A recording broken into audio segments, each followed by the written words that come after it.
Alasim, thank you so much for your time. We truly appreciate it. You are Alasim Nari, who is the MD for Lucara Diamond in Botswana. So just tell us a little bit about your participation in this year's summit.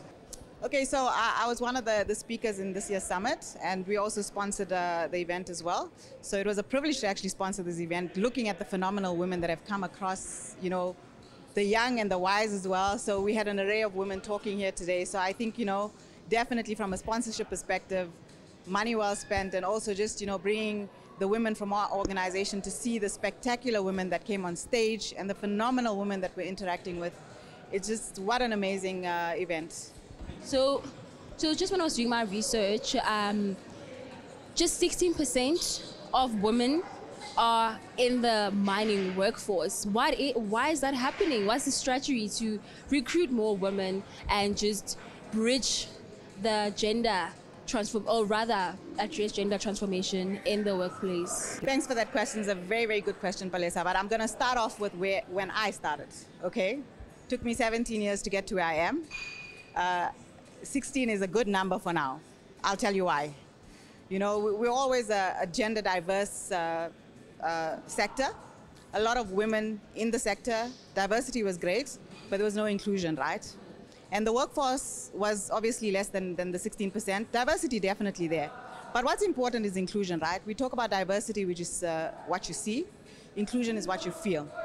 When I became managing director at Lucara Botswana, very, very fundamental, when I became managing director at Lucara Botswana, a lot of people saw what could happen for women in the mining industry.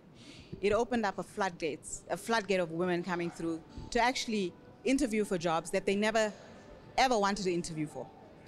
So what we did differently was we saw these women, obviously based on competency, we hired these ladies. Our workforce right now, and we call it where women lead, we're at 33%, so it's changing. But I think what you need to understand, and we double the industry average, right?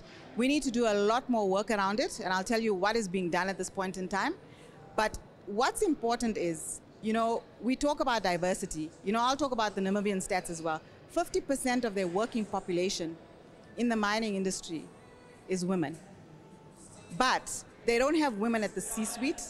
There are women at managerial level, but not in the percentages that you're talking about.